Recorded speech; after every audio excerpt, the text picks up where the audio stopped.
We're finishing off this first week of BCBT with a talk that I think is going to integrate across a lot of the areas we've been looking at. So an important theme for the summer school is to look at different levels of organization, and in this week to also looking at the different processes that give rise to complex forms.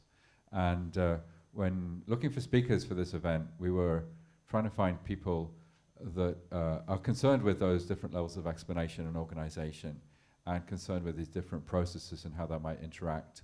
And we've had a number of talks, particularly from a biological perspective, that I think have really helped us to understand a lot of these processes. And I came across Jaki Setty's work while I was exploring possibilities of speakers for this conference, and a particular paper that you wrote, which was talking about this challenge of modeling what is going on in development in terms of not just the intracellular mechanisms and the extracellular mechanisms, but also the more systems level or organismic level aspects of self-organization developing systems.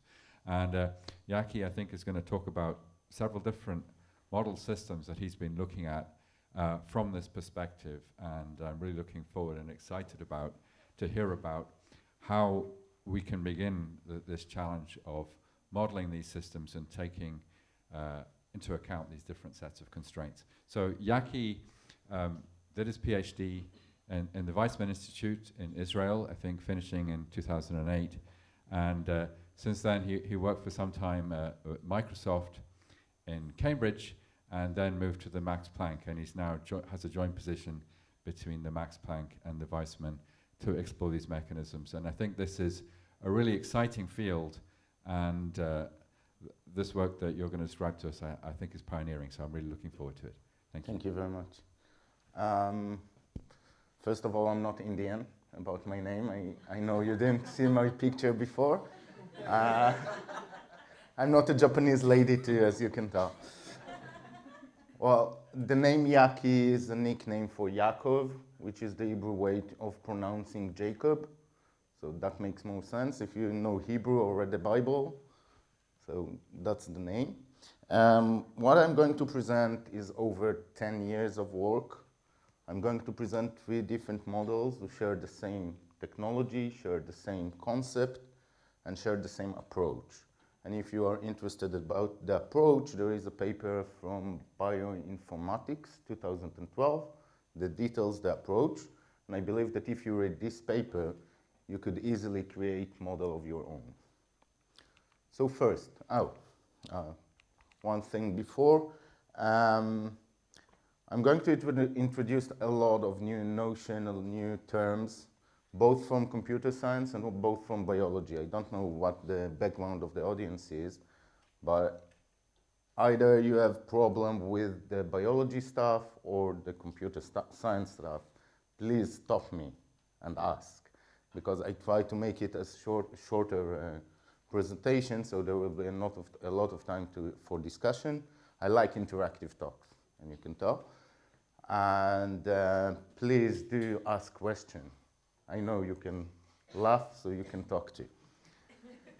Anyway, in silico models of stem cell and developmental system, I'm really intrigued by this field of biology. I like formation of structures. I like dynamics, things that moving, and you'll see that in the models. First, let me show some motivation. This is a quote from a paper 2007 at Stem Cell and Adult Pancreas and Liver. It's quite long ago, 2007, and they kind of defined the goal. So potential targets for cellular therapy include diabetes and liver failure.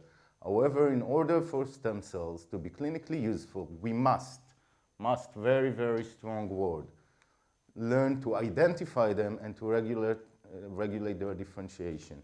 The 3 points below is what I read out in the subtext of this sentence. There are many open questions in stem cell research. I'm sure that if any of you ever worked in stem cell, there are more than is unknown than we know.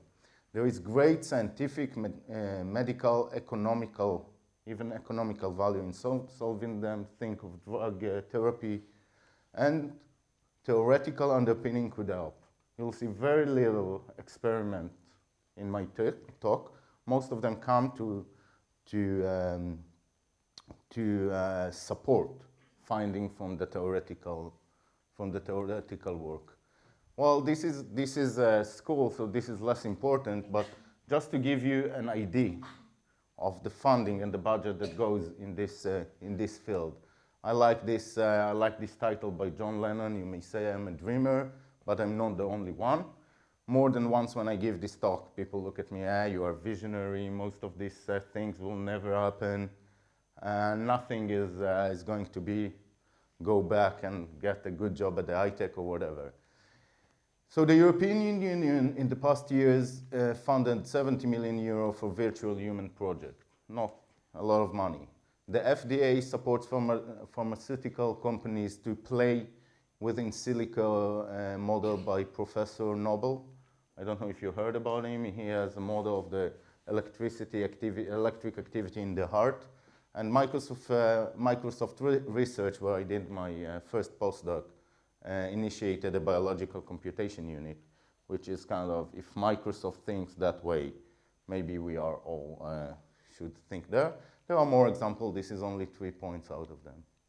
So stem cell, what are the cellular decision making? How many of you are familiar with stem cells? 1, 2, 3, 4. Okay, so I'll give a detailed explanation. So the cellular decision making, the way we look at it, is the strategy by which a cell processes the cell intrinsic, the inner decision activity, and the cell extrinsic cues to generate its next action in life cycle. It's the inner decision and the external cues. It's just like any one of us who sits here and he is hungry, but he is in a talk, so he can't go out to eat unless he's one of the speakers, and we don't care about it. So there are 2 parallel decisions. So one of them is differentiate. Okay, you are a yellow circle. You need to decide when to become a green one, if at all, and maybe to become a blue one, and maybe further on there is a whole tree of decision. And the other decision is whether to proliferate. I'm a single cell. I need to multiple. I need to proliferate to get more and more cells. The human body starts from a single cell and becomes very big, in my case, very big. But it's bigger than one cell, and it's right for all the multicellular organisms. So the question we are dealing with, if this is the 2 decision, we need to know how the population of stem cells that do only these 2 decisions changes over time. So I'm going to present 3 different systems. They are from different variety of organism and different developmental systems. So this is the pancreatic organogenesis. This is from mice. This was the topic of my PhD. And then the topic of my postdoc, my first postdoc, was C. elegans germline, and the brain development in rodent, the neural migration. They all share the same design. They all share the same approach. And because this is a school, I'm trying to promote this approach, so you'll be aware of it, and maybe in one of your projects or your future scientific activity, you will be using it. So what is the approach? First, we need to define what is the generic cellular decision-making network of a stem cell. So first of all, there is the cell itself. The cell itself, as we previously mentioned, has 2 components. They are orthogonal. They behave each on its own. Anyone familiar with this concept, with these diagrams? Not at all. Anyone has a background in computer science? Have you heard about David Orhell's state charts? UML 2.0? Any of you? So UML. So this is part of UML, Unified Modeling Languages. This was invented by my supervisor, PhD supervisor, David Orhell, from the Weizmann Institute. So these actions, each one of these rectangle is a possible state. And they are connected with arrows. And you can move from one state to another one. For example, you can move from stage 0 to stage 1, but you can't move backward because the arrow points from stage 0 to stage 1. Is that clear? Okay, so this is the differentiation. You are yellow, and you can turn green, as we saw in the previous slide. Now here we see the proliferation. This is a state diagram of the cell cycle of a stem cell. Are you familiar with that? No, not at all. Background in biology? Stem cell cycle. So this is the way we formalize cell cycle. So the first stage is G0, then it entered G1, the S phase, G2, and if we got to the M phase, it will proliferate. It will create two identical stages, cells. So this cell, as we said, is not deciding on its own what's going to be the next stage. It has effectors, things that it sees at its inner cellular decision. For example, genes. It can be inactive or expressed or unexpressed, two states. Okay, and they can be many genes. And for example, when we mutate a gene, we just need to erase one arrow. You can go from an active state to inactive state if there was an inhibition, but you can't go back. You can't activate this gene. Is that clear? Good. Beside that, we have the membrane, and the membrane, again, senses the environment. Part of it is the motility. Okay, it senses the environment. Okay, then it checks whether it may go, whether on the x-axis or on the y-axis. Then it decides left, right. So if I'm the cell, I'm looking around and say, okay, there is a chair over there. I can't move forward. Okay, it's free over there. I'll move there. So this is the unit that decides on that. And again, orthogonal. There are orthogonal decisions. So a wild-type receptor will sense the environment. If it's above or below a certain threshold, it will bound it. If it's above a certain threshold, it will unbound it. Now, how do we mutate a receptor? We just delete one of the arrows. And by that we created a mutation or a knockout of the receptor. So all the cells in the simulation, and this is something that I'd like you to bear in mind through all this talk, all the cells you see in the simulation operate under the same cellular network. The same network is exactly the same between the cells. And why I emphasize it? Because the DNA in our cells, in each cell, the DNA is the same. So the DNA in our skin cell and the DNA inside our liver cell, it's the same. But as the activity goes over time, one of them decides to become a liver cell, and the other one becomes a skin cell. So it's like the software, the program is similar, is the same, but the outcome is different. And the thing that decides what will be the final decision of this cell is how these arrows were activated. Is that clear? Cool. So this will be an example of how the cell looks like. This is, again, part of the pancreatic model, the pancreas organogenesis work, PNAS 2008, if you want to read further detail. So this can be translated into a machine code and can be executed. Once this is executed, in each component, one of this state is the active state. And by looking at that, we can tell what is the current state of this cell. We know that this receptor is unbound. This receptor is unbound. These two genes, whatever their name is, are unexpressed, and this is expressed, okay? At this stage, at the differentiation component, we see endoderm. Endoderm, it means that it's still a gut cell. The pancreas develops from the gut cells. So this is not even a pancreatic cell. And we visualize it with a red sphere, okay? Now, what is the pathway that activates this cell to become a pancreatic cell? So first of all, it senses some kind of factor in the environment and bound to it. So this receptor moves from unbound to bound. Then it senses another factor in the environment and bound to it. Once these two receptors are bound, they send a signal to the nucleus, to the gene, and they shut down the expression of this SHH gene. Once this gene is not expressed, another gene is expressed because this gene is the repressor of this gene. And there is a huge network here, which I'm not going to get into in this example.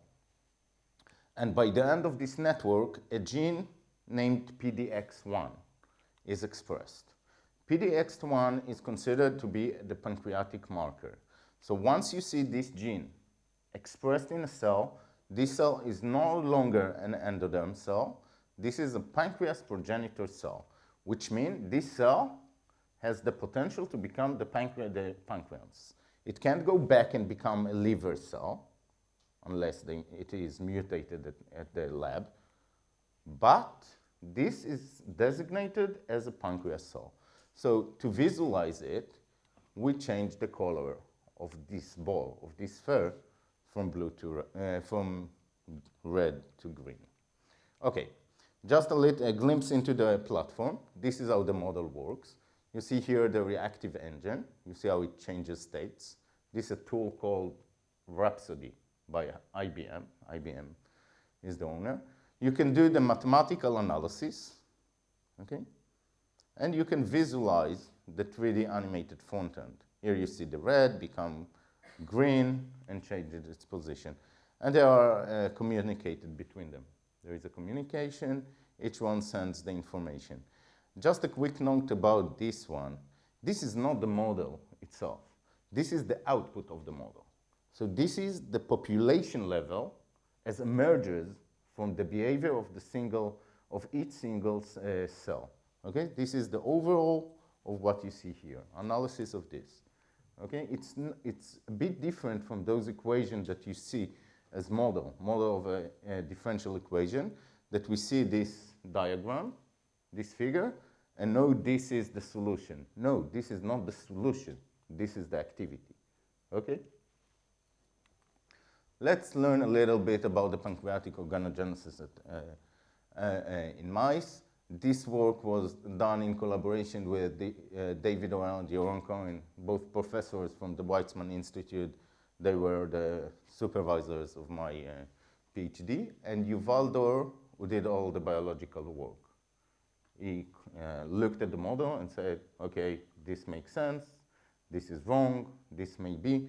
And it was a very fruitful collaboration. So this is the development of the pancreas in mice. So this is all embryonic day. It's before birth. It's where it is the embryo. So first, this is a flat tube. And on the top of this tube, there is kind of a hump here, which starts the pancreas. And you see this green color means that this is the pancreatic area. Then it becomes this kind of a mushroom color. Then this branching process, okay? And by the end of the growth, there is this flower-like cells. And here you see, you know what the Langerhans highlight are? Do you know anything about the functionality of the pancreas? This is a very important organ that no one knows about it. Insulin. So insulin is what is produced in these islands. Insulin. This is only 10% of the pancreas. What the pancreas is really doing? What are the other 90%? No one? Okay, yeah, I know that. Many people don't know it, but what the pancreas does here, it produces enzymes for, digestion. So here it produces the enzymes that cut the protein into amino acid. But it is done only at the stomach itself. Do you know why? Why it's not active here? It will destroy itself. And there is a disease, it's lethal disease, it's kind of cancer called pancreatitis, that this is exactly what happened. Those proteins are getting active here and digest itself. It's a lethal one. I haven't heard about anyone that recovered from this one. So let's speak a little bit about the model. So if this is the illustration we see of the pancreas, here we see the mushroom, and here we see this cauliflower shape. This is histology. This is real pictures of the pancreas. So here we see the hump, then these mushrooms, then this cauliflower shape. Now into the model. Let's see what's going on the model. We see this development, then this mushroom structure, and finally this cauliflower-shaped organ. Well, I used to say cauliflower, then once I gave this talk and someone told me this shouldn't be cauliflower, this is broccoli, it's green. So this is the importance of colors in science. Now you'll think about me every time you eat broccoli. But wait, question. How many cell types do we really have in this pancreas? At this stage, only 3. Because if we look here, you see we are somewhere over here, day okay. 10 and a half. Okay. Right. By the end of the development, we have here we have 4 types, and here we have 3, so 9. Okay, so then the real criterion to test the model would be the morphology, right, that you have been generating. Yeah. So how do you quantify that? Which aspects of I'll show, the next slides will be, I'll just present the model, then I'll present how we testified it. Okay. I just want you, I can't, I came here and said I like dynamic, moving thing, and then I show a static figure, but I was prepared. And now we'll see a clip of the development.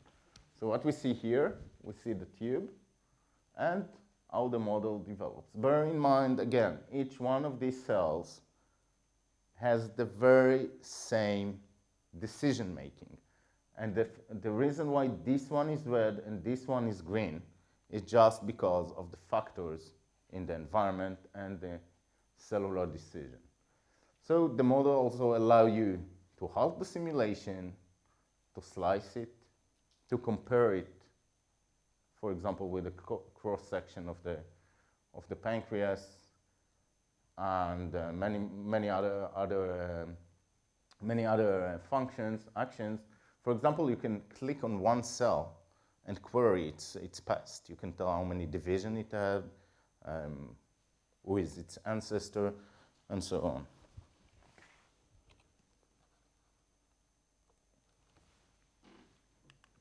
Okay. So how do we test the model? If this is the cellular system, one of the things we do is kind of making mutation on this network and then see the result. So if this is the decision making of the pancreas that generates this broccoli or cauliflower structure, which is compared with this histology, what happens if we erase PDX1. PDX1, again, is the pancreatic marker. So in that case, we shouldn't have pancreas at all. And that's exactly what happens. We see all the cells are green, are red, and this is a flat sheet.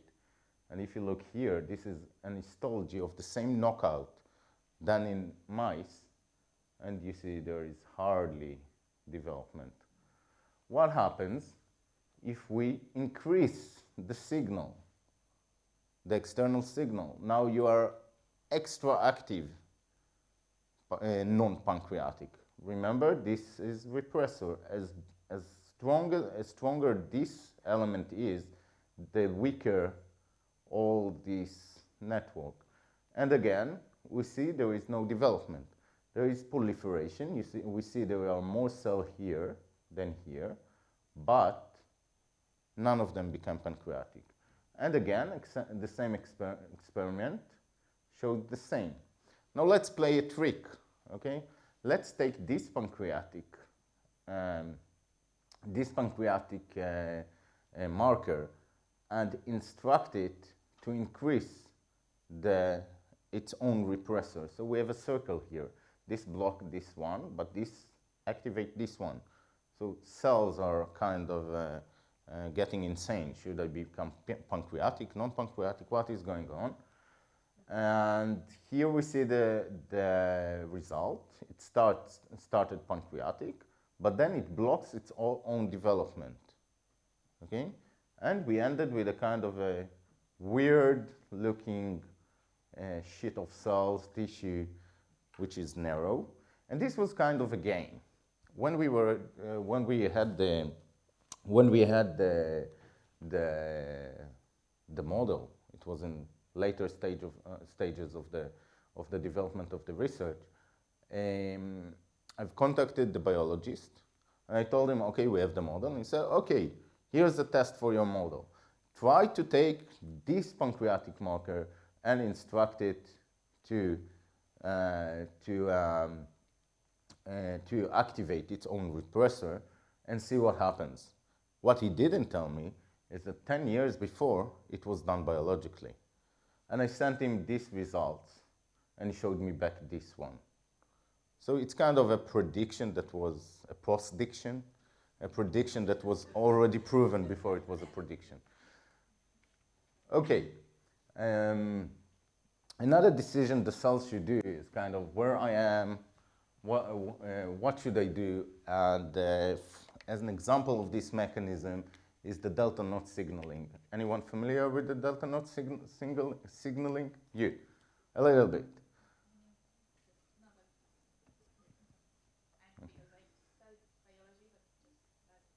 Okay, so the delta knot signaling is kind of a mechanism in cells, in cell development, that helps cells to decide where to go.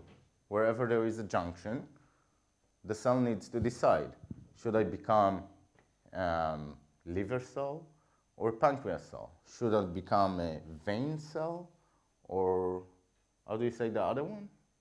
There is vein and arteries, to decide between these two. Or in your eyes, there is the circle inside and the outside. So all this in your brain, whether I'll become a neuron or a brain cell. In all this decision within the same organ, you will find this mechanism. And you find it, questions? No, that's all. It's either you're asleep or I'm too clear. It's impossible that you understand everything. We just hope that you're clear. Okay, so keep quiet.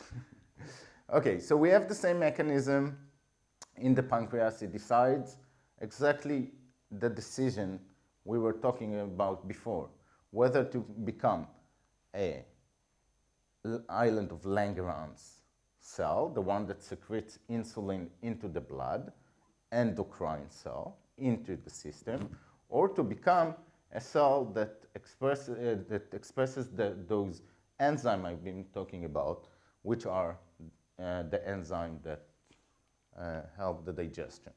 But can you, before we go into the detail, can you maybe explain a bit how the development of this organ really works? Like, because on the one hand, you would have an area where you generate these cells, where you differentiate them parts, and then they will start to migrate along different patterns, using different signaling mechanisms and so on. How is that really structured for the pancreas, so that we understand your results better? So what you don't see in these figures is the blood vessels network in the environment. So around this organ, there is a complementary development of the blood vessel. And the blood vessels create those factors that the cell senses. So all around this, try to imagine vessels, blood vessels, that secretes factors into the environment. So the blood vessels form like a scaffold? Yeah, a scaffold for that. Not only a scaffold, they also encourage the development, the guided process. Is that in the model? And how much of the physical situation and how much? How many cells? Well, No, can you the- say a the bit more vessels. about the physics of the actual model? How you model the environment, how you model the physical structure Okay. of the cell, and so on. So the cell is modeled as a virtual entity which can occupy one voxel. The environment is separated to voxels, and in each voxel there are values of each factors. If I remember correctly, there are 4 different factors, and based on these factors and the neighboring factors, the cell decides on its next action. So you don't have real physics. You have No, you don't have Yeah. real physics Okay. here. It's a pure decision. It's a concept from computer science, artificial intelligence, that it's called autonomous agent. But It you're, was but you're generating designed- geometry in your simulation. Yeah, the geometry emerges from Okay. the decisions. Okay, if you correctly tune the model, you will get the correct geometry.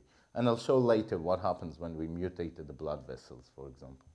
But that means that in this matrix that you predefine, this three-dimensional structure with your little cubes, you then also impose some properties that then reflect these blood vessels.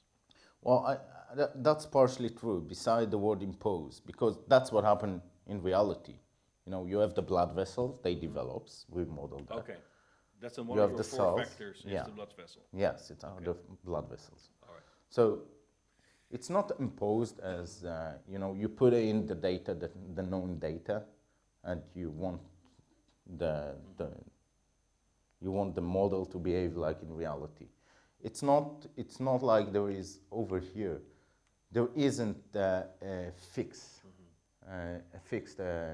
structure. But it's more They like a will cell all automata, seem the right? same because all the activity there is Right. very similar, but it's not fixed. No, but it means you don't really have, let's say, simulated cells migrating. You have just three-dimensional volumes of space deciding what they become. Yeah. Okay? And to capture it with our mind, Right. we visualize it. Okay. So this mechanism decides here. We see that in the model, all those, all the cells, the pink cells, are inside those green cells. Okay. And when we try it on a flat sheet, because most of the study of delta notch is done on a flat sheet, we see that there are little clusters, but generally there is a decision made that only kind of 10% are going pink and the rest of it is going green. And this is quite much agreed with most of the known data. Well, in every finding like that, or semi-prediction we find, we ask ourselves 2 questions. Is it plausible? Does it make sense? And is it testable? So, plausibility.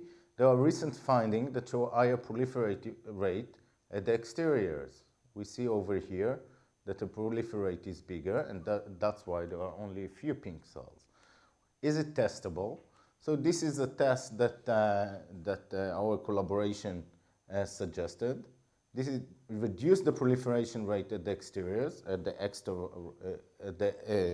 external areas. And if we are correct, it would give rise to some endocrinic cells. Some of these pink cells will emerge if we reduce the cell cycle.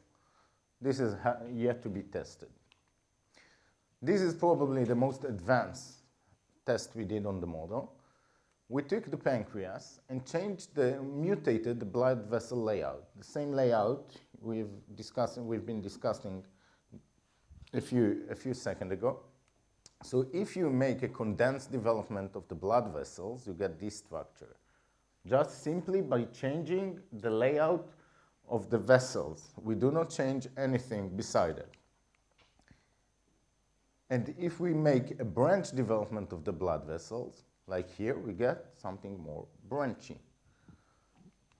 And why this is so intriguing? because this is very similar to the structure of the liver.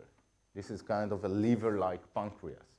It's not a liver. It doesn't behave like a liver, but it makes the same or similar structure. And the same with the lungs. The highly branched pancreas is very close to this structure we use here of the lung. And why this is not why I'm not kind of expressing total bullshit and telling you things that are out of context, because both the liver, the pancreas, and the lung are developed at the same time and are exposed to the same environment and the same factor in the environment. So the same factors you see at the pancreas, at some stage you'll see in the lung. And what we have suggested here, that the blood vessel layout determine the structure. And 5 years later, we saw this research done. If this is the wild type pancreas, this is a slice of this cauliflower. Okay? On the left, we see what happened when we reduce the vascular network. We see how condensed it is, a bit similar to what we see here. And if we enhance the vascular network, we see this branch structure. So I hope we managed to convince you that maybe we didn't have the exact prediction, but we caught the sense of this But finding. now, given the layout of the model, where in some sense everything is predicated on how these blood vessels are defined in your model, Yeah. you cannot have been very surprised by this outcome. Well, Nothing else could have happened, you could argue. a lot of things could happen. Okay, If tell if me. I change, yeah, for example, look over here. If I change the cellular decision making, you will get a different behavior. Wait, but not show me your cellular decision making where your blood vessel comes in, right? And it will probably be Yeah, a the pretty blood dominant vessels, factor. the blood vessel affect Drives the whole thing, right? drives the whole thing. Right. But they also participate here and onward. No, but you see the point, right? So this is really a driver of the whole the decision making Yeah, of the yeah. cell. So if you're fiddling with that, you would expect that it would have a pretty decisive impact. in every model that you mutate, you have a good view of what will happen, but then you are surprised if the outcome is right or not. So how much did this outcome depend on the rest of the cellular process you were simulating? Which outcome? This one? Yeah, these three. So for instance, if you have the blood vessel driving a bunch of cellular processes that you simulate, right? And you show that modulating that blood vessel drive leads to a very different morphology, okay? Yeah. So the question is, but now changes within that cellular network that you model, Okay. how strong would be their impact on this patterning? It can be very. It can have a lot of impact. For example, I didn't show this slide, but if you change the activity of the blood vessel and how much factor they produce to environment, you'll get very highly different structures.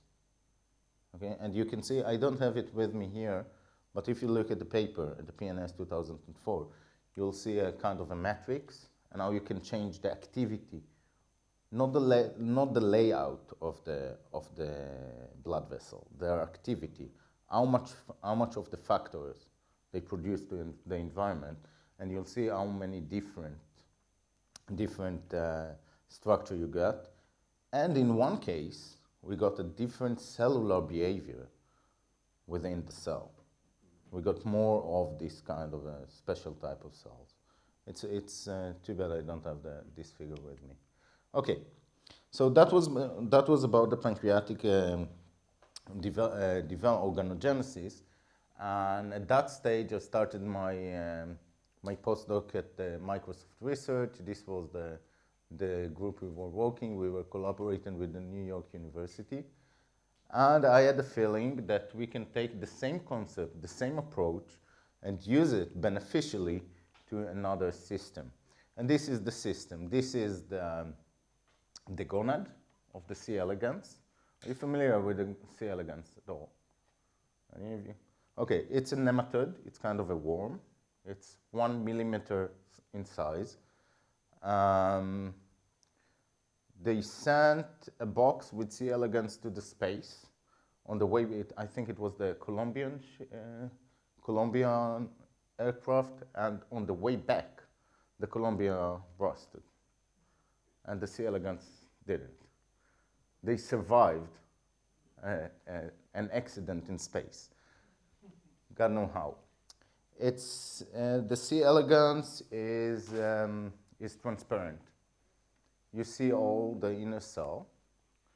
It has almost 10,000 cells, somatic cells. These are not. This is the germline. It develops all the time.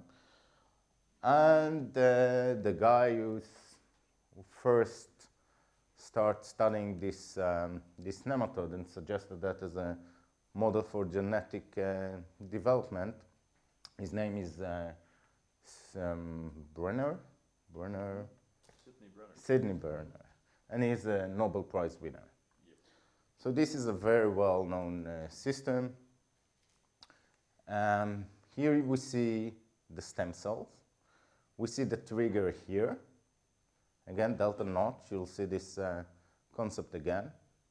So it produces a kind of a factor into this area.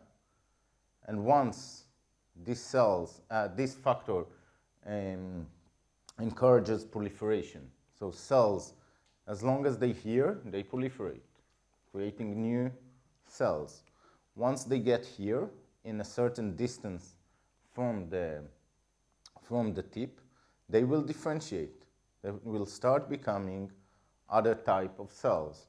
So they are going through different phases, and here we see it becomes egg, and these blue little dots are the sperm. This is an Aphrodite. Okay, it can create its own embryos and fertilize itself, and this is the uterus. Okay, so this is the model I'm going to present to you, and the analysis we've done on this model. So this is the model, the visualized, this time in 2 dimensions. And we see how it starts from a small group of cells and differentiate and proliferate as it goes. Bear in mind again that each one of these cells is driven by the same cellular decision network.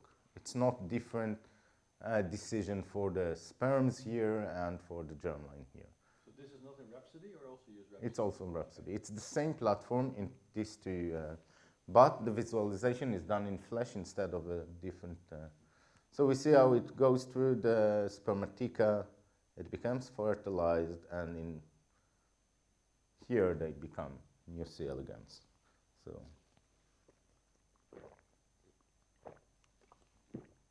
Now, first thing to do is to take the model and try to compare it with well-known data. So this is the wild type that we got in the simulation. We see these areas, okay? And we compare it with the real C. elegans. This is not an histology. This is the creature itself. You see how transparent it is. And on top of it, we can compare the different zones of the animal. We can see the yellow zone, which is full of little cells, the orange one, which they become mature. Then we see here the oocyte, the eggs, and the sperms here. Okay? So you can compare it, that it both have the similar zones, more or less of the same size, and at least at some sense, we captured some of the biology, and we are ready to go. So first, let's change one of the receptor and let it gain functionality. It will be stronger than usual. What happens in the simulation is that the cells keep proliferate all the time. They keep getting the signal, proliferate, divide, keep on dividing. What happens in real life? Something similar. We can see all those dots of the cells that were proliferated but didn't differentiate. what happens if we engineer the worm or the simulation to lose function. It's not as active as it should be. In that case, we see only a few cells that were differentiated but didn't proliferate at all. And now when they did, question? Anyone? I'm really bothered by this quiet. It's one of the silent audiences I've ever had. And if we look, I'm really bothered. I hope you understand what I'm saying and you don't just standing and talking to. So we see only few sperms here. Only a few cells were generated. This is again the real animal, the real creature. Okay, now we have the model. We show that to some extent it captures the behavior of the C. elegans, of the worm, and we'd like to play with it. But wait, there's one thing you didn't tell us yet. Yeah. Well, there's several things you didn't tell us yet, but Yeah. can you explain really how you model these cells? What are now the factors driving their properties? Okay. The design is very similar to this one. So you say C. elegans is a pancreas. C. elegans and the pancreas, and you'll see later that neuron development have the same structure. Mm-hmm. The difference is what are the name of this element? What is written in these states? Okay? But that might suggest that you're playing with a super powerful model. If you can Well, explain everything, you explain nothing. No. Okay, that may explain that I have a generic approach to model development and stem cell systems. Okay, it's not everything. But wait, in the C. elegans, you're not modeling its development. You I'm model modeling its basically a development. reproductive process. You Yeah, but model- this is a developmental system. Let's define what a developmental system is. These are stem cells. They develop.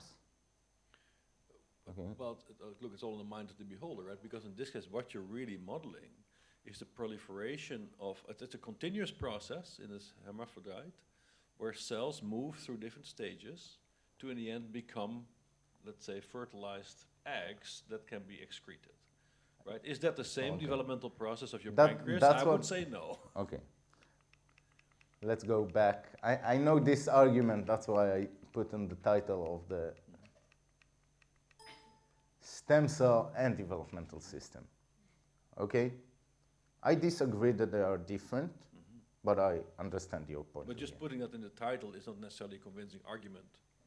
Okay, no, Okay. it's disclaimer. Okay, it's a That's something- disclaimer. Okay, good.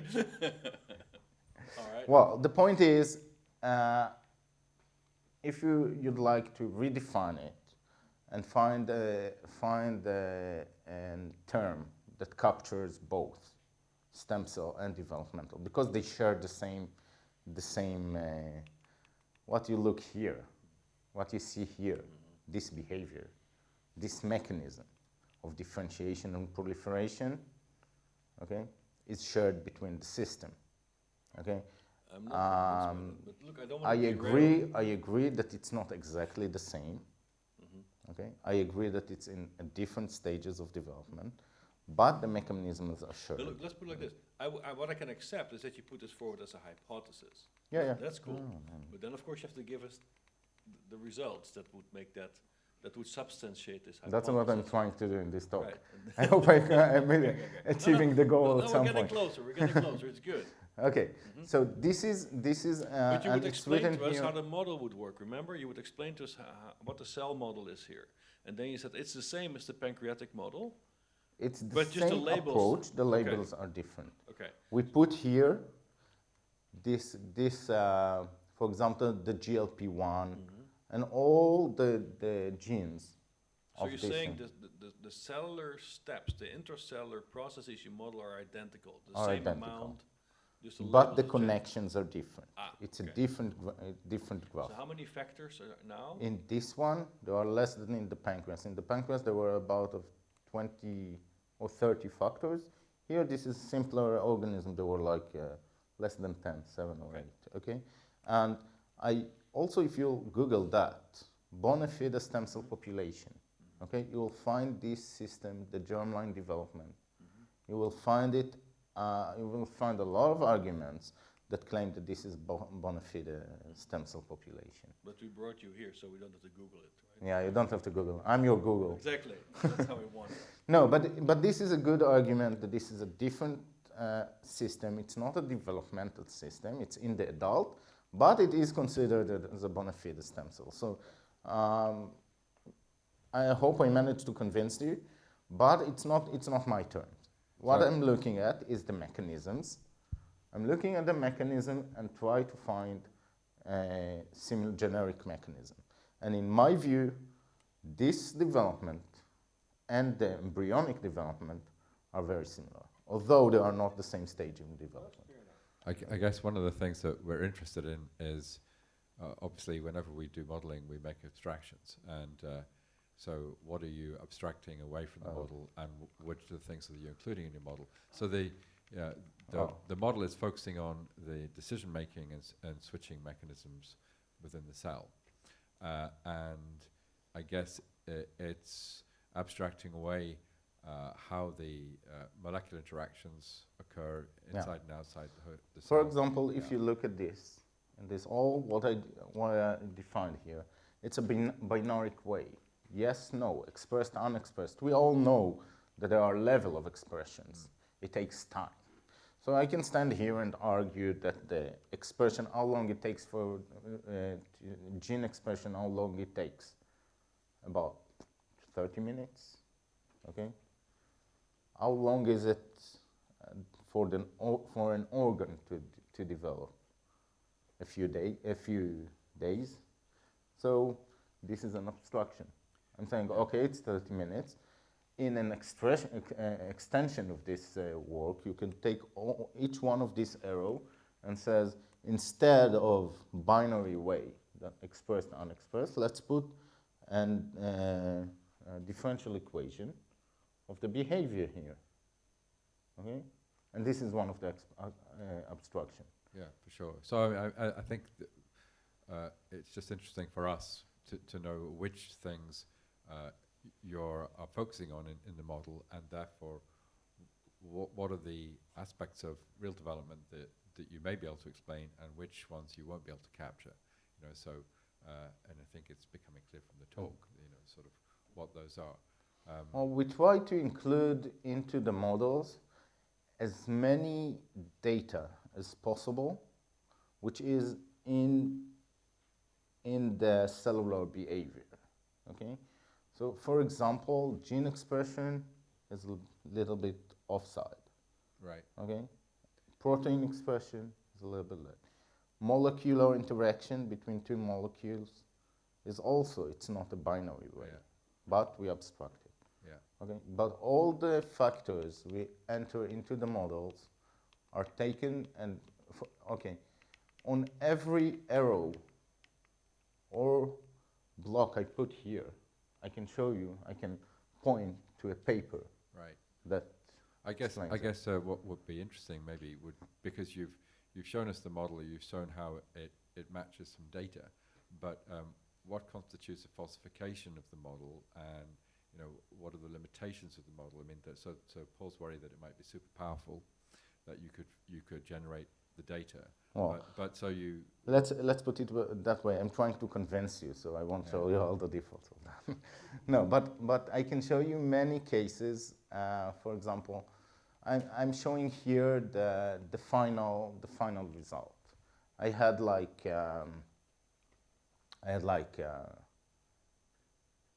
50 versions before the model was fine-tuned enough to even become close to biology. And in one case, I got too many cells, and the behavior was very, very wrong. So after a while, when I tried to refine the model, and I couldn't, I felt I'm missing a piece of data, and I couldn't find this piece of data. So I sent the results to our biology, to our collaboration, and she wrote back, "This is wrong." And I said, "Why?" She She said, you have too many cells. Did you consider the apoptosis that happens in this stage? And I wasn't aware of it. So I got wrong results. And then she said, okay, 30% of the cell dies at this stage. And I'll ask you to imagine what would happen if you see some of the cells just disappear. Think what happens if they don't. So this is one of the things modeling helps us to discover. Because if we didn't know there is apoptosis there, okay? So how do you include apoptosis in the Oh, model? I just said that if in this case just flip a coin, and we know that only 30% of the cells dies. So flip a coin if you But up or down. okay, so but the mechanism that in the actual developing organism that would cause apoptosis is not there. We're just No, there is mimicking no. a Just sample. like flipping a coin again.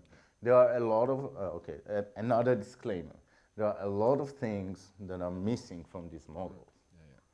But I truly believe this is a start of something bigger. Okay, so just imagine that 40 years from now we'll keep on working this direction, and we'll add more and more and more pieces into it, and then you'll have a full realistic model. But this is the first step. You know. We didn't go to the moon in one day. Well, but look, I think it's also about making testable predictions, and it's about extracting the guiding principles that give rise to all this complexity, right? So I think this is really what we have to focus on. Yeah, that's what I'm trying to focus in this talk. But You get I'm stuck in kind the of disclaimers all the time. yeah, I'm always disclaiming. So now what we did is go beyond this, because this was like on and off experiments like you did in the lab, gain functionality, lose functionality. Can we set up three different level of functionality? Okay, high, medium, low, instead of on and off. You can't do it in the lab, not yet. Maybe in the future. So when you have these three different levels of activity, okay, you see they are developing at the beginning. They are the same. And soon they'll have different behavior. I hope at least. You see how this is stable and this kind of starting to disappear, much smaller, and here it already disappeared. The activity is different because this is very high activity, this is medium activity, so it survives longer, and this is low activity, so it can't survive. So what receptor are we talking about here? The GLP-1. And how This many is the receptor that but how many receptors are there on the surface of this? no, only one. Again, abstraction. In your Each model? cell in the model. Right, exactly. How many there are, I can't tell. I don't know, but there are many. But There are many. This is another, again, you forcing me to give disclaimer all the time, then you complain that I'm giving disclaimers. No, I'm not forcing you. Are you a Jew? I completely believe in your autonomy and your free will to make decisions. This is how you decide to answer the question. Yeah. Okay. Yeah. No. It is another thing to be improved in the models. Okay, so if we look at this, if we analyze the results, so we see that the adult mold, before the adult becomes real adult, when he's young, it is sustainable. We take all the time, and we see this population is stable and all the time stable. On the other hand, when the activity of this receptor is very low, then we lose this population, the stem cell population, very fast. Quickly, it disappears. But when we have a medium level, an intermediate level, we see that this is unsustainable. It disappears eventually, but it takes time.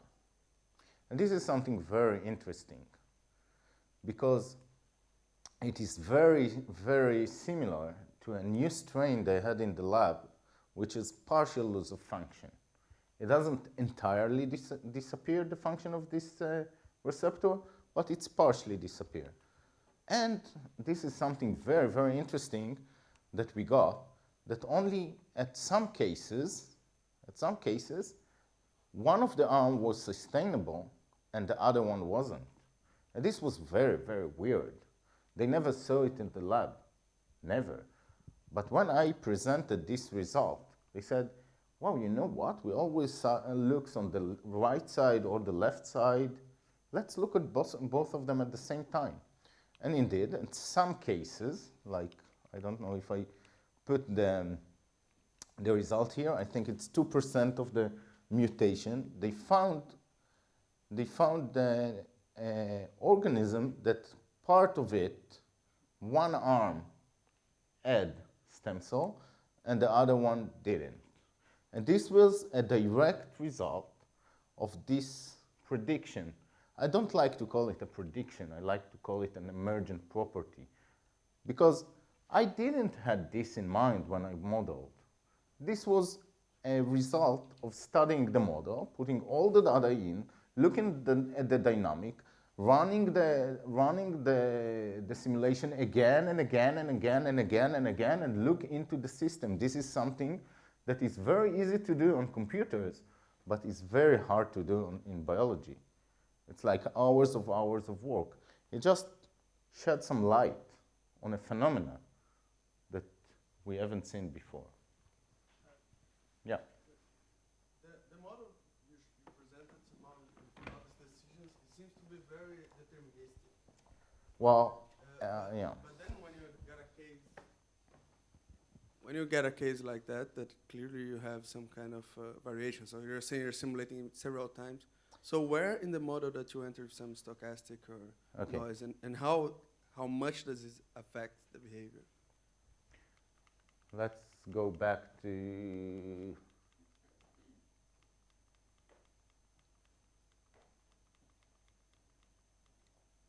this slide. At this level, this is something that is called level of abstractions or scales. I prefer the word scale. At this scale, at the cellular scale, the decisions are deterministic. A cell that meets these conditions at this time will have the same decision all the time. But if you look at the population scale, you take one scale above, you'll see that the decision varies in time, and that changes the whole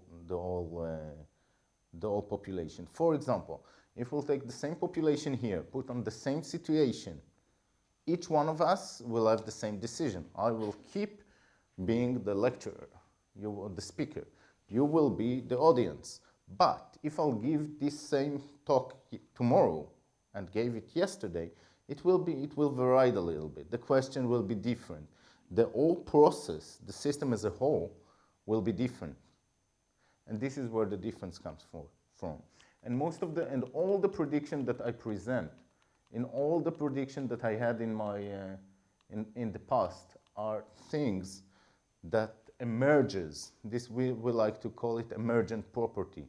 Emerges at the population level, at looking at the system level, as a behavior of collective of individuals.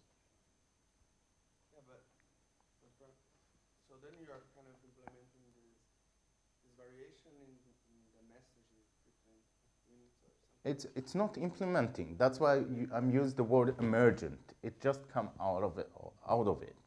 Okay, your model, how a student behaves, then you put a lot of students together and let them decide. And she falls asleep today, but he will fall asleep tomorrow. And this will make a different population behavior. This will be an emergent property out of this class. That makes no sense by the face you're making. No, it makes sense, but I think it makes it all questionable because at the end, all this variability, you will get all kind of C elegant forms, and then you select one to show you one picture, and then you say, okay, yeah, and this looks similar to what, but you will find anything if you have enough noise. What are the purpose of modeling? Understanding. Understanding. Okay, we gain a little bit understanding here.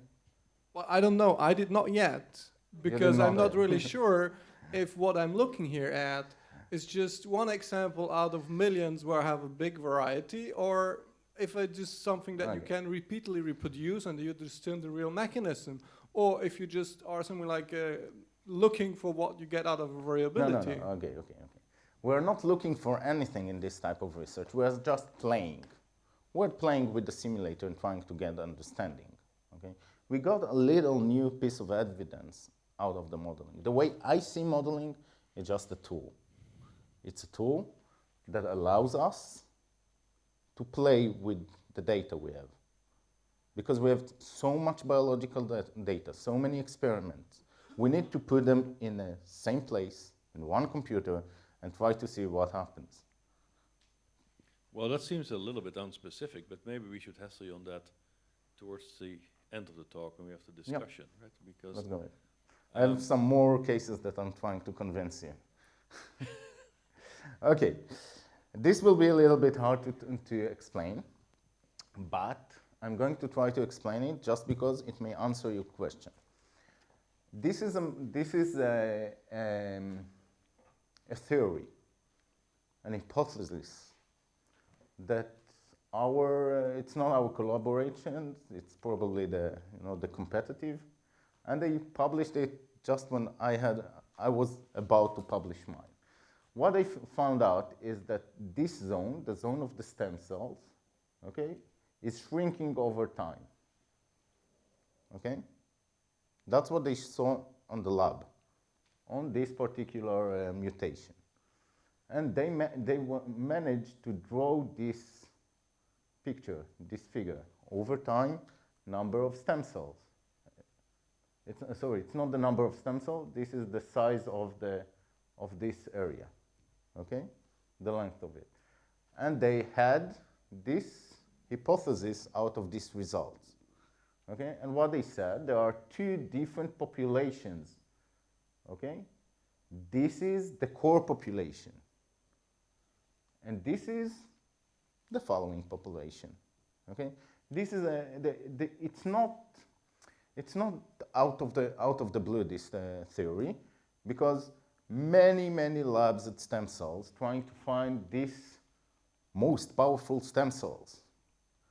And it's very common to think that there is this, I think they call it reservoir, the stem cells that are the most powerful. Here, they lost some of the power, okay? So this is the explanation suggested by the author. Two types of cell, transient amplified and multipotent, okay? There are multipotent cells here, okay? And transient amplified cells here. And there is a reason why the whole stem cell community is looking for these multipotent cells. Because if you find these multipotent cells, you can do whatever. It's kind of the cells that can become anything. And this is the claim that is very common, very shared through the community.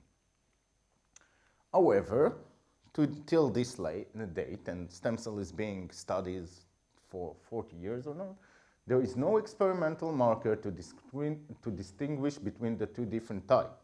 So this is what we'd like to see, but we can't prove it yet. Maybe we can, maybe we can't, and maybe it's all wrong. And it's good there are no stem cell researchers here because I would have been killed. This is like saying there is no God or something. Okay. So what we see here is analysis of the model, and we see here when the population is sustainable and it keeps the distance of 12 cell diameter, and when the population is when the activity of the receptor is very low, we see that it drops immediately. And this is the red lines is what we're interested in, okay? And the green line we see here, the green dots, are these data results, okay? And we see that the behavior in general, that this is kind of sustainable, then steeply goes down, okay? Is shared between the simulation and the experiment. And what we suggested, very carefully, that what the authors saw in this behavior is not two populations. It's one population. Bear in mind again that in the model, all the cells carry the same specification. We don't have two populations. We have only one type of cells. And we suggest that this is a dynamic differentiation of cells over time. We had a different perspective of these results, and what we suggest that this is the dynamic of the system, that you go below a certain threshold. If you don't have enough cells to proliferate, to maintain your activity, it steeply goes down. So this is the less common view of this of the stem cell population, but this is a bit conversational. It's totally against what is believed, and I'm emphasizing it because you're a young scientist and you'll have your own view at some point, and you will have your own finding, and it will be probably be against what everyone believes, but it will be your own view, and you should keep it. Don't come again, don't change your view just because it's not that common. So what is different between the result we have here and the explanation of the author is the dynamic point of view. They look at the system as a static population, as a static view. Okay, at each point it's static view. We look at the dynamic. We take into account what happened in the past. So we may be right, we may be wrong. It could be very well that we are wrong, but currently no one can prove it or disprove it because there is no technology yet to prove or dispute it. But who knows, maybe in 20 years they have the right technology to prove it, and I'll be a Nobel Prize winner. But well, before we go to Stockholm, why not? Why not? It's just we already knew. No, it's cool. I'm sure, but the point is, I'm just trying to provoke. Don't take it seriously. No, don't worry. In stem cell research, there's right now this whole controversy actually about actually moving back to this state of becoming a stem cell, that it's reversible. It's right? reversible. So how would you explain that in your model? You need to add arrows in the model. That's nice, but what's the label on the arrow? That would be as far as I know, when you go back in stem cells, you don't seriously go back. You go into a new stage. Okay, it's easier, it's nicer to think that when we take a liver cell and mutate it, we get a pancreas cell. And it was done at lab, I know that. But it's not really a pancreas cell. It's a cell that produces insulin. It's not necessarily a pancreas cell, okay? What you should do is add, I don't know, I'm not familiar with the field, so I can't really, but in the model you'll have to add new states to try it. And you will have to add as many states and arrows and mutation until you get the desired explanation, then study what you did right in order to get it. So what the key prediction from your side is that you actually never reverse some developmental trajectory. Yeah. At best, you set, let's say, you make permutations Yeah. on it in some forward way. You look forward. I don't think you go back in time. Einstein didn't think you can go back in time, so who am I to think that? Okay, so this is another result we had. We changed oh yeah, sure. Probably not. I'm not that clear. So you kept repeating this over time. Yeah. For instance, this example that you gave, that we all have the same roles, but if you keep giving the same lecture, let's say one day or the other, it would be different results. I'm not sure I understood where exactly is this parameter in the model that you suggest. Well, okay. This parameter emerges by the fact that this is a simulator, a realistic dynamic simulator. Okay, it takes time to move from one state to another state. Okay. Look at this recording of the executable. You see it? over time they change the active state. Okay? Because this is like a randomized parameter? No, that it's not a randomized parameter. It's kind of a sequence of events. Okay?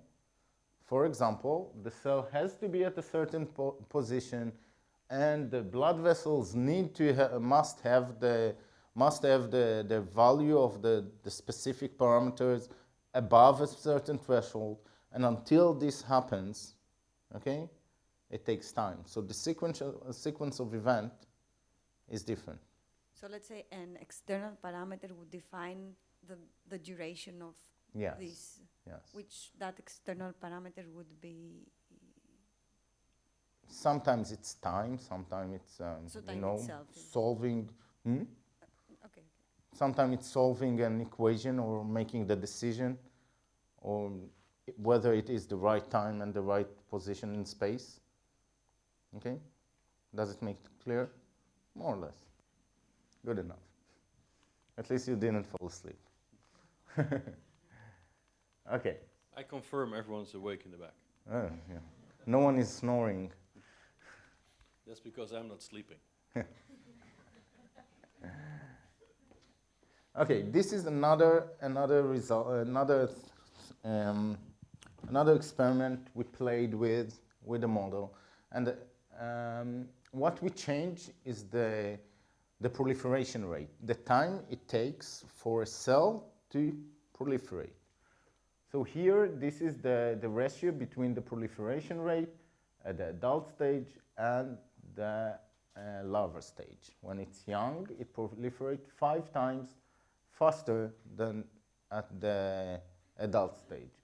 And here we see 1 to 33, 1 to 3.3.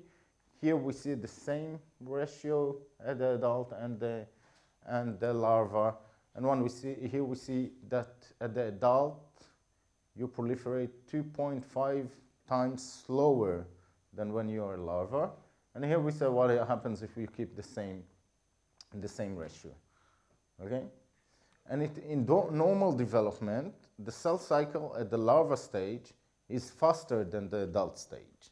So for example here, when we force the larva stage cell cycle to be the same as the adult stage, we see that they didn't proliferate normally. When they are the larva stage, they need to proliferate much faster. Okay? And when we blocked it, we didn't get anything. Okay? And this was a very interesting result, looking at the time between the normal proliferation and the mutated proliferation rate. We reduced it by half.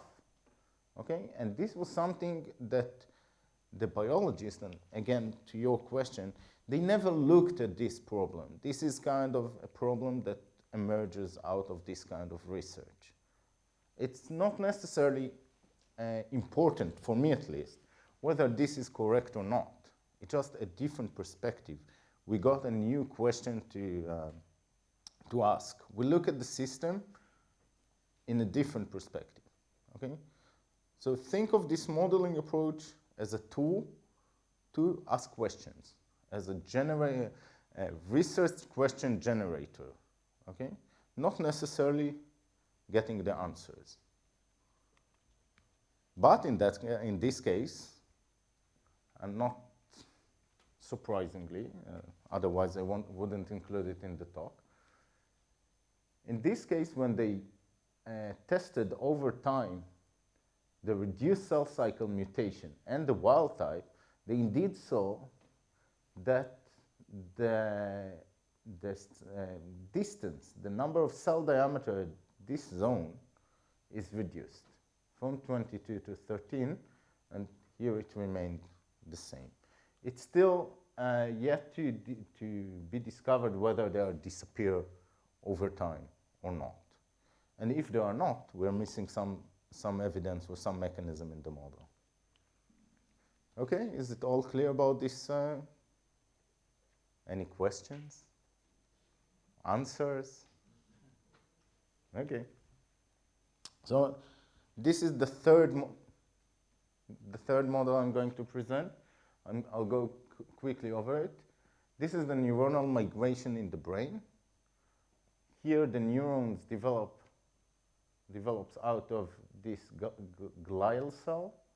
They move into this intermediate zone. They lose that, this is the glial cell. It's kind of a road the cell should take. But when they move to this zone, they just detached from the glial cell. They move randomly, then they arrive here at this area and pile over here and creating the neurons. This is how it looks in the lab. Here we see how it is attached to the glial cell, and here we see how it moves randomly, and here when it's reattached to the glial cell. From my point of view, one of the important outcome of this research is not the biology, is the fact that we were able to work with a different computational tool to test it. We are not working with the same model that we presented, with the same Rhapsody, with the Rhapsody tool by IBM. We're using a different tool set. And that was important to show that the approach is not necessarily linked to a specific software. And again, we see here that we managed to reproduce the cellular population dynamic. We see how the cells proliferate here out of the glial cell. Then they start migrating all over the glial cells. I don't know if you see this line. No, it's too vague. There are lines over here. And then they start migrating randomly and pile on top of the brain. From here, they become the neuron and all the nerve system. Here we see histology of the system. We see over here how they pile and move over time. The same conceptual mechanism, the same state charts, but with different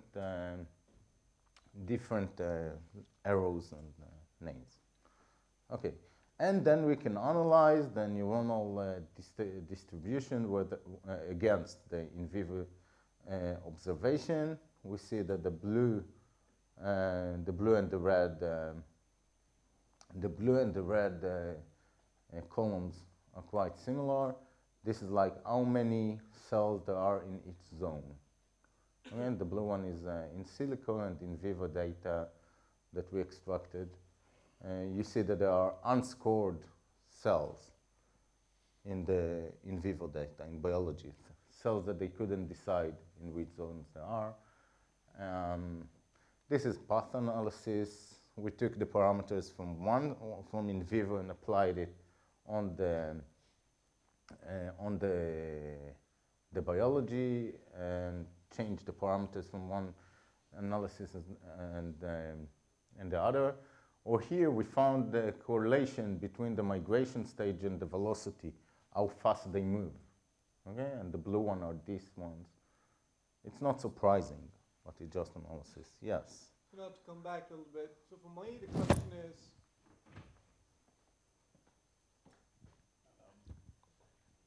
is, so to me the question now is, how much of this did you just put into the model until it came out the way you want, and how much is really emergent, so something that you did not really just determine by one parameter and then it came out right. So how much is you fiddle with the parameters to get what the biology tell you, and what is really like, oh, and this was really surprising because it was emerging, and given that I fitted my data to something, this came out the same as well. Okay.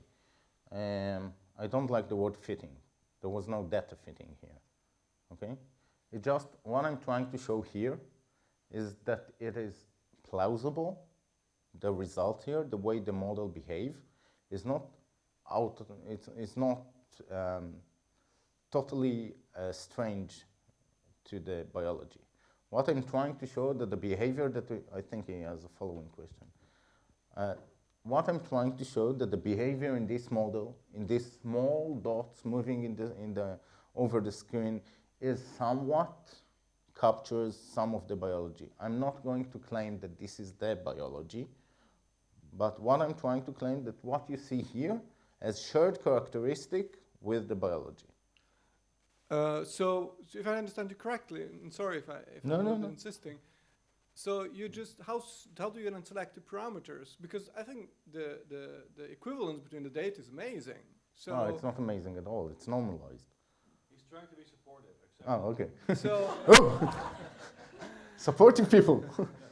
so for me the question is, how did you get there? Did you just choose one set of parameters that you thought might be correct, or was this based on the data and then you get this, or did you have to fiddle with parameters? And this is what I would include. Well, what you say, fiddle the parameters, it seems that you're thinking about differential equations. Fiddle the parameters in this case is make all those arrows and blocks the right one, and when we managed to show that, that meant that we had kind of a bound data that is enough to capture some of the biology. If we are taking one of the gene out, or one of the effectors out, it means we didn't include enough data. Do you have a diagram of the model and how this model is different? Yeah, but not with me. Maybe. Can you describe the main features that Yes. distinguish it? Do you have a board here? Okay. No. No. No. So no. Wave your arms. So there are genes on the surface. No, we have. If you'll go, this was published in. Or maybe I can. Okay.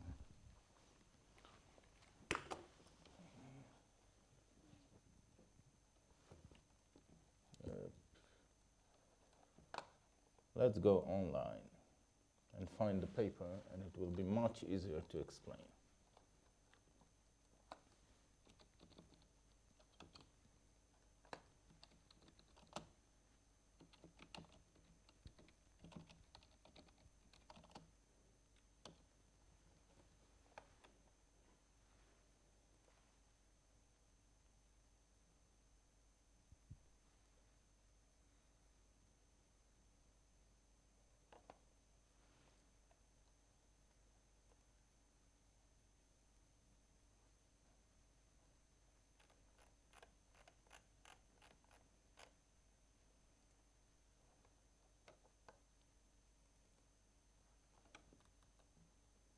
Okay.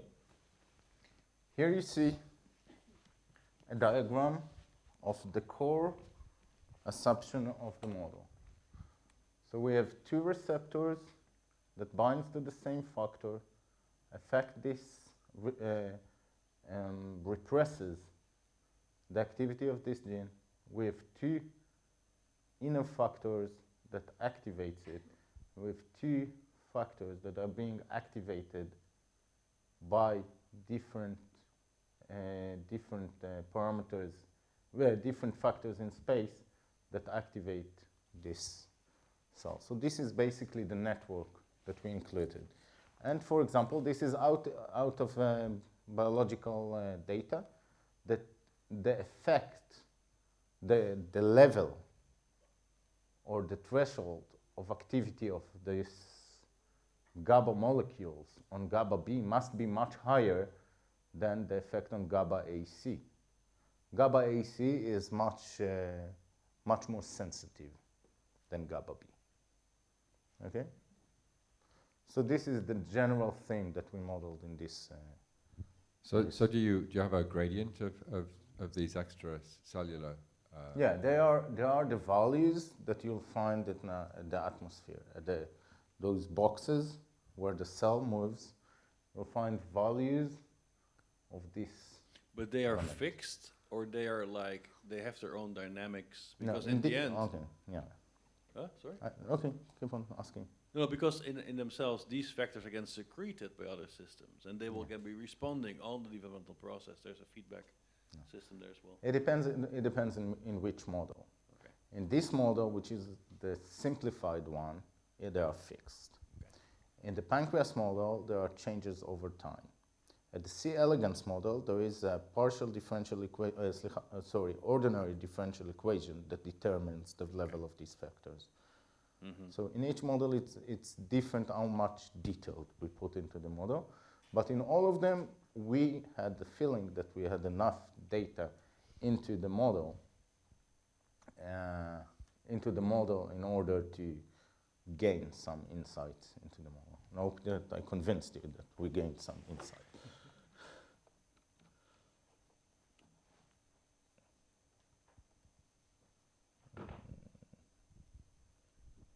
I have a question. Oh, you woke up. Good. I'm almost done. No, you gave three very nice examples of neurons and C. elegans and pancreas. What I found fascinating was like you specified some local rules for cell signaling and the factors involved, and you got structures like cauliflower, the cylindrical thing, and now you have a neuronal layered structure. So I'm sure there are some environmental constraints which differ across these models as well. Like for example, in the first case you mentioned some distribution of blood vessels, which I think play a very important role in getting that cauliflower out of the local and together with the local rules. So what are the environmental constraints here? And how much role do they play in the global structure that emerges? For example, that this red layer is this big and the green is this big, together with the local rules. So could you comment on that, please? Yeah, of course. This is very simplified model, very, very simplified model. In fact, we were very surprised that it even captured some of the biology. The zones here, in each zone, there is different extracellular factor. So you can imagine that in each part of it, there is kind of diffusion, okay, of a factor. Plus, there is the glial cells, which I don't know why we don't see it. There is kind of lines here. This pink cells should go all the way up. And this is kind of a roadmap that cells follow, unless they are in the green state. So what happens in cells here, they are proliferate, they get out of the glial mother cell. They start walking on the glial fiber, okay, until they meet some kind of extracellular factor above a certain threshold. Then they lose the ability to catch the fiber, and they start moving randomly. Then they gain it back at this stage and start migrating and piling. They just climb, they find a free space, they will sit. Okay? That would be the mechanism, but it's driven by the external factors they see. So here the environment or the scaffold is the glial cells, roadways, and the factor distribution which changes every quarter. Okay. So now we have the model. We managed to show that it captures some of the biology. Now we'd like to start playing with it. So first of all, we mutated one of the genes, one of the factors, and we tried to see what is the emergent property, what is the population behavior. And we see that when we disable this gene expression, cells became into this randomized way, into this green stage, as soon as they proliferated, as soon as they they stop. If at this stage we see they migrated among the fiber, at this stage they couldn't. They just kept on. As soon as they proliferated, they start migrated randomly.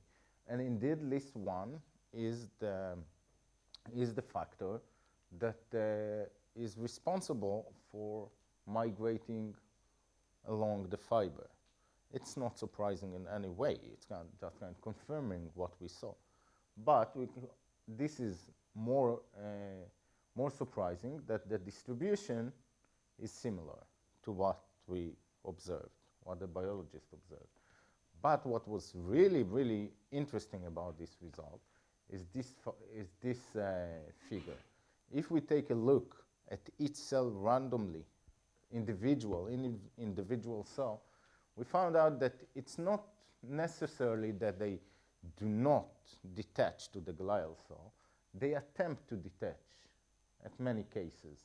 So some of them just get detached from the fiber and move randomly immediately. Some of them attempt to reattach to the fiber. Some of them attempt for a longer period, and some of them keep trying all their life. So what you see here is kind of, if you look in each individual cell, you'll see different behavior at the individual cell level, because at the population level, you see that they are all moving around. But some of them gave up. Okay, I've tried to get the fiber and move along, but I couldn't, so I'm moving around. The other one said, okay, I'll try a little bit. The third one said, I'll try longer, and the fourth one said, I'll keep on trying. I really hope at some point in science they will find the right technique to test this kind of prediction, and then probably they'll find I'm wrong. But this is the type of prediction that we can get out of this modeling approach. Okay, just to summarize, so this approach provides a generic conceptual tool to study stem cell dynamics. It could serve as a first step towards experimental trials. We're not claiming that you can replace experimental trials by these models. Rather, you play with these models before you are doing the experimental trial. What it is similar to, think about flight simulator. Pilots, before they are going on the plane for their first flight, they sit in a simulator and play with it. So why not to do the same in biology? Play with the model, get a better understanding, play as much of the crazy things you can imagine, and then you have a better view when you go to do the experiment. Well, in the long run, it could serve in the development of stem cell treatments and regenerative medicine. Again, get some crazy idea. And it may impact our understanding of uncontrolled growth in healthy tissue. This is emphasized in a very, very easy way, because there are some researchers that think we should look at cancer as a stem cell population, because it carries the same mechanisms. It proliferates and differentiates. By differentiation, we mean it became a cancer cell or dies. So there may be a point here or not. Just a conclusion, so modeling is an important research tool for stem cell research. In silico study can be instrumental and useful in developmental biology and tissue engineering research. And and take this with you, the only way of getting new insights is to collaborate between modelers and biologists in key element. It is a key element to get a desirable outcome. If you are just a biologist, you're missing something. If you are a computer science, you're missing something. When you get together, you get better results. That's it. Thank you very much.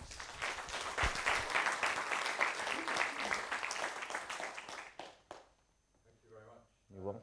Time for a few more questions.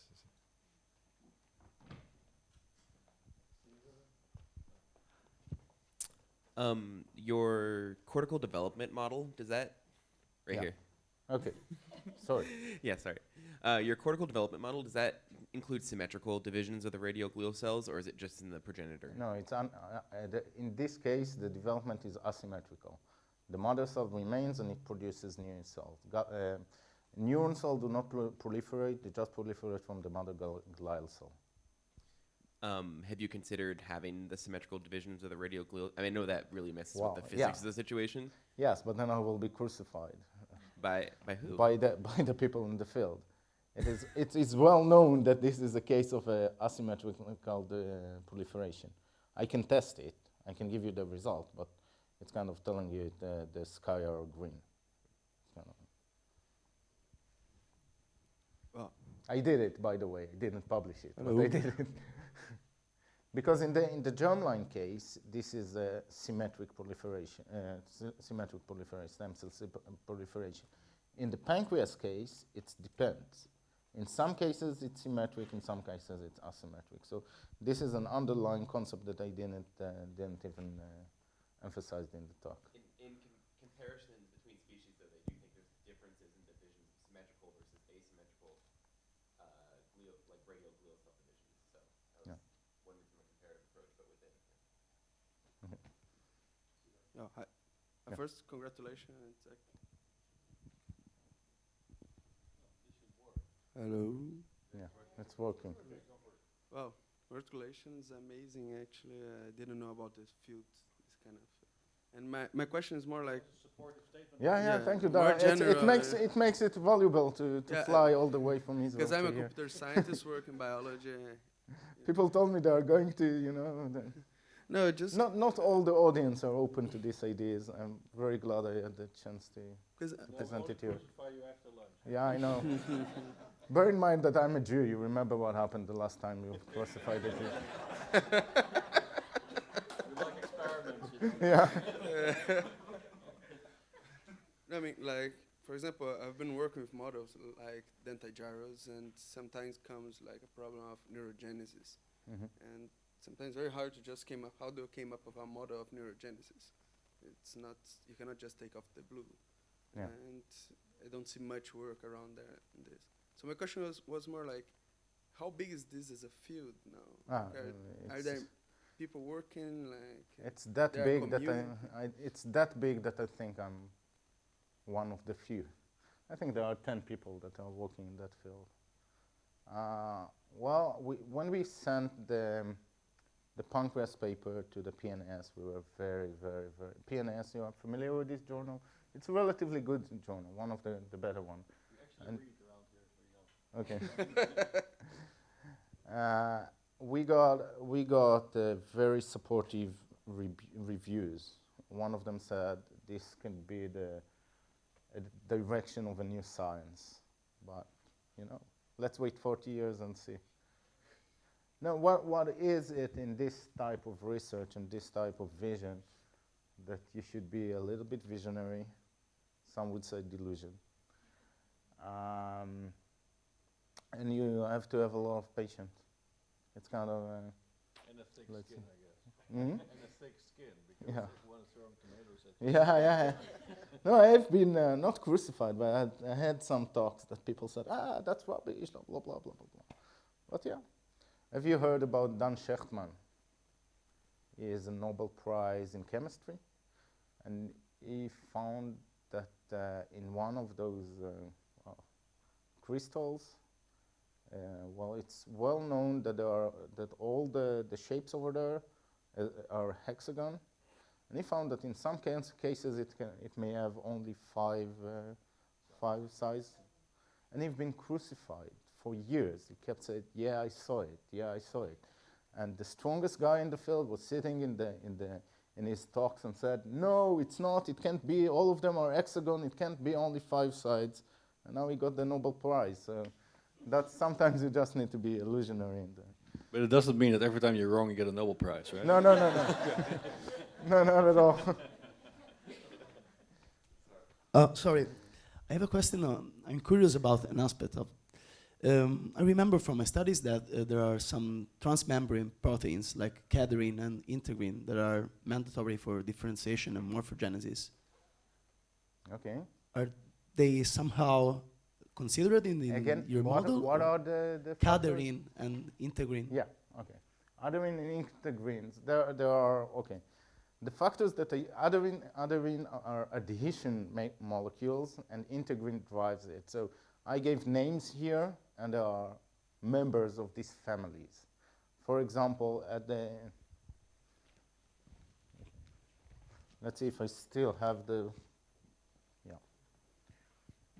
if I'm not wrong, I think GABA is adenine and VLD or LR integrins. I don't remember, but this is kind of a family of molecules, family of proteins that are part of this.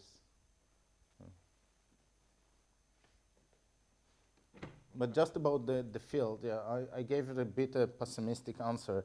It's growing. I think these days there are maybe 20 scientists working on that.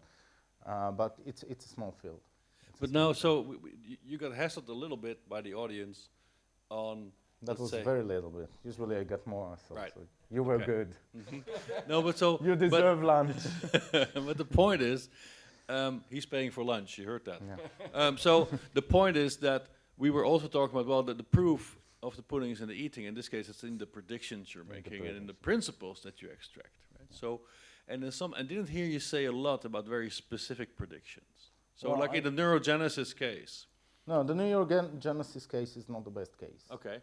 It's just like, it was like a side project. I think that the best prediction we had from the C. elegans model. And the one I presented were quite shocking to the field. I don't know if shocking, but some of them were said. Some of them said, "Oh, how didn't I think about it, testing it?" And some of them about this controversial view. Some of them really hate me for even suggesting it. Okay. No, but we would like to hear not the sociology, but the prediction. The prediction. Yeah. I presented it. No, I hope I repeat it. did. Don't show it to me again. No, look, take Cesar here, right? So he's a supporter of the Brazilian team. He just built a model of the dentate gyrus. That's a bit of the hippocampus, where he That's came. a prediction. No, but the A prediction there. proven one. No, that's a. He came up with a principle. He said, look, in this area you mix sensory motor information, and it happens with this specific ratio. Yeah. Okay. Okay. This is And it different. tells you something about synapse counts. Yeah. So at that level, what's the prediction here? Well, we don't work at that level. We work at the level of the population. We look at the population as a whole. And rates are somehow different when you look this way. Okay. It's better, we try to see the population behavior as emerges from the individual. So ratio is not always included. How hard would it be for you in a model of, for example, in a model of neurogenesis, how hard would it be for you to do the jump to start to think about About synaptic harboring and Well, this kind of thing? it's again, you can, there are two directions that you can go in this kind of field. You can get a lot of models and model them, a lot of organs, model them and put them all together into a whole model. For example, if I have a model of the pancreas to some extent, a model of the liver, the lung, then I may have a model of a human being. Or I can go deep. I can take one model and add more and more and more and more data into it, getting different scales.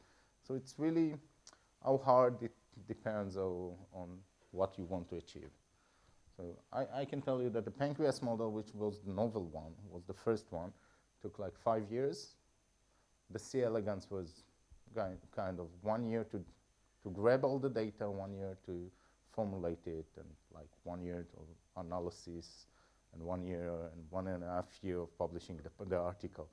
It's always funny that publishing the article takes almost as long as doing the research. So, Jaki, I have a question. So you gave us 3 different organisms. So mouse and rat similar, but mouse and rat are both very different from C. elegans. And you used the same framework for all these systems. And so one of the interesting things that you could use your model to look at is to say, okay, so C. elegans in many ways is a very simple organism. And not knowing anything about stem cells, I imagine that C. elegans stem cells are a lot simpler in some interesting ways than rat or mouse stem cells. And I wonder if, having built these models, you have some insights into some of the evolutionary changes that have happened in stem cells between the C. elegans line and these mammalian lines. Yeah, but it won't be a surprising insight. There are more genes, the network is more complicated, the graph is is heavier. There isn't a qualitative difference that I couldn't come with anything qualitative. but I mean, Difference isn't between that a that. surprising insight in itself, really? Because you've got Why- you've got a regulatory gene development, which is Yeah. being so important in mammalian lines. Why do you think it's surprising? Well, It's let not me give intuitive you to me. let me give you an argument. How many amino acids there are? That's not an argument, that's a riddle. That's the question. There are 26, 24, 26. Yeah. How many proteins they created in how many different organisms? So even with simple building blocks, you can get a very complicated, complex structures. How many DNA and nucleic acid building blocks you have? 4. And this is enough to create a human being. So what I suggest is the difference between stem cells in a simple organism and complicated organism is just by the number of building blocks or the number of motifs you can find. But isn't that really what Tony is after? You're saying, isn't that in itself surprising to say, look, over this variety of phenotypes or That you can components of phenotypes, that really you might have underlying principles that are rather common?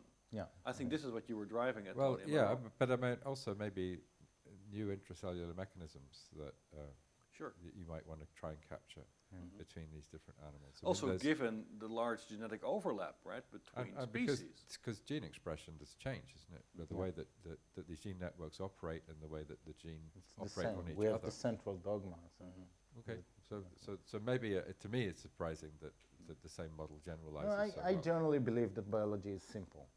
We complicated it. No. I believe it's very complex, but there are simple building blocks. I'm not sure if you're familiar with Uri Alon's work. No, I think that yesterday someone mentioned it on the network motifs. So he took different networks, some of them from the web, some of them C. elegans or human being, and I don't remember which one. And he showed that if you analyze them, you see that there are 3 or 4 simple building blocks within the network. No matter whether this is electronic circuits or even C. elegans neuronal network. I think they were working on the E. coli gene expression system. Or if you look at the structures of the protein 3D protein folding, there are 2 or 3 basics motifs: the alpha sheet and the beta turn and the curve. And this is very surprising because you have like millions of different proteins and they do like billions of different actions. So just look for the simple building blocks. That's my belief. Well, but there's, a colleague of ours, John Doyle, calls this emergulence that we have to be careful with, right? That of course you can say, well, you have these simple building blocks and they interact and then sort of amazing things happen, right? And of course, we would like to understand the processes and principles also that guide that interaction and how it is the multi-level structuring. So I think to just bring it back to saying, oh, it's a simple building blocks, and you bring them together and then, Father Christmas is born, that might be I don't asking believe a in bit him too much. anyway. So Really? I'm Jew. If you missed it into all the Why do you have to I be so never tough got on a the present. students? The Because students, they don't bring me presents on Christmas. These are young people. They still believe in Father Christmas. Don't Oh, take yeah. away their illusions. It does okay? exist, but it never comes to Israel. Okay, good. Or Brooklyn. Okay, good. That's better. I think that's a good point to stop maybe, and we hope Father Christmas will visit you one day. Thank you.